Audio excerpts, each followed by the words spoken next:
সংসদকে চমকে দেবে কংগ্রেস, চলছে বিস্তর ভাবনা চিন্তা। বন্ধুরা, প্রাউড বেঙ্গলের ইউটিউব চ্যানেলে আপনাদের সকলকে স্বাগত জানাই।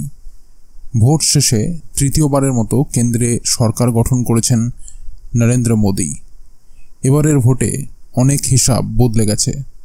গত দুবারের নিরঙ্কুশ সংখ্যাগরিষ্ঠতা বিজেপি পায়নি। তাই সরকার গঠনের জন্য বিজেপিকে তাদের জোট সঙ্গীদের সাহায্য নিতে হয়েছে। যে কোনো জোট সরকারকেই সাধারণভাবে একটু কম স্থিতিশীল বলে ধরা হয়, কারণ সেই সরকার জোট সঙ্গীদের ওপর অনেকটা নির্ভরশীল থাকে।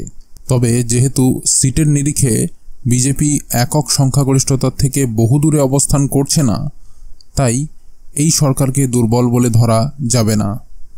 এবারের ভোটে সবথেকে বড় চমক দিয়েছে কংগ্রেস। গত দুবারের খারাপ ফলের পর এবার তারা যেভাবে আবার পুনরায় ভালো ফল করতে শুরু করেছে তা সত্যিই উল্লেখযোগ্য। এবার তারা প্রায় সেঞ্চুরি করে ফেলেছে প্রাপ্ত আসন সংখ্যার নিরিখে। তবে এসব সত্ত্বেও কংগ্রেস ও তাদের জোটসঙ্গীরা, যা ইন্ডিয়া ব্লক নামে পরিচিত, তারা সরকার গঠনের মতো আসন পেতে ব্যর্থ হয়েছে। তারা এখন মিলিতভাবে বিরোধীর আসনে থাকবে। এমত অবস্থায় কি সংসদকে চমকে দেবে কংগ্রেস? চলছে বিস্তর ভাবনা চিন্তা। বন্ধুরা, পুরো খবরটি আপনাদের বিস্তারিতভাবে জানাবো। তার আগে ভিডিওটিকে লাইক করে রাখুন এবং চ্যানেলটিকে সাবস্ক্রাইব করে রাখুন এই ধরনের গুরুত্বপূর্ণ খবরাখবর সবার আগে পাওয়ার জন্য। আর বন্ধুরা, সকলেই কমেন্ট বক্সে লিখে জানান, নেতৃত্ব ক্ষমতার দিকটি বিচার করে আপনি আপনার মতে রাহুল গান্ধীকে 100-এর মধ্যে কত নম্বর দেবেন? লিখে জানান কমেন্ট বক্সে। তো বন্ধুরা, চলুন এবার পুরো খবরটি বিস্তারিতভাবে এবং গভীরে জেনে নেওয়া যাক। বিভিন্ন সংবাদ মাধ্যমের সূত্র জানিয়েছে যে রাহুল গান্ধী লোকসভায় বিরোধী দলনেতা নাও হতে পারেন। রাহুল গান্ধী বর্তমানে কংগ্রেসের সংগঠনকে শক্তিশালী করার উপর কাজ করতে চান। রাহুল যদি বিরোধী দলের নেতা না হন, তাহলে এই পদে কে.সি. ভেনুগোপাল, গৌরব গগৈ, মনীশ তিওয়ারি, শশী থারুর এবং কুমারী শৈলজার মধ্যে একজন হতে পারেন।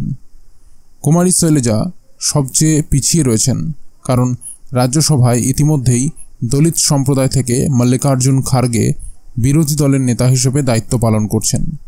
দিল্লিতে সম্প্রতি অনুষ্ঠিত কংগ্রেস ওয়ার্কিং কমিটির বৈঠকে রাহুলকে বিরোধী দলের নেতা বানাবার প্রস্তাব পাশ হয়েছে।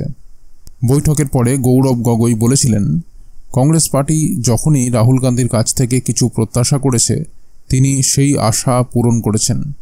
আজ কংগ্রেস পার্টি তার কাছে অনুরোধ করছে যাতে তিনি সংসদে দেশের কণ্ঠস্বর তুলে ধরেন।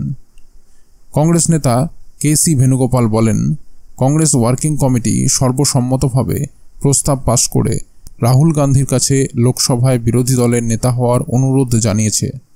তিনি প্রতিক্রিয়া দিয়েছেন যে তিনি এটি নিয়ে ভাববেন। কংগ্রেসের অনেক নেতাই রাহুলকে লোকসভায় বিরোধী দলের নেতা হিসেবে দেখতে চান। তাদের বিশ্বাস, প্রধানমন্ত্রী নরেন্দ্র মোদীর সঙ্গে সরাসরি কথা বলার ক্ষমতা রাহুলেরই রয়েছে। এটি কংগ্রেসের জন্য লাভজনক হতে পারে। তো বন্ধুরা, এই ছিল পুরো খবরটি যদি গুরুত্বপূর্ণ মনে হয় তাহলে অবশ্যই লাইক এবং শেয়ার করতে ভুলবেন না। আর চ্যানেলটিকে সাবস্ক্রাইব করে রাখুন এই ধরনের গুরুত্বপূর্ণ খবরাখবর সবার আগে পাওয়ার জন্য।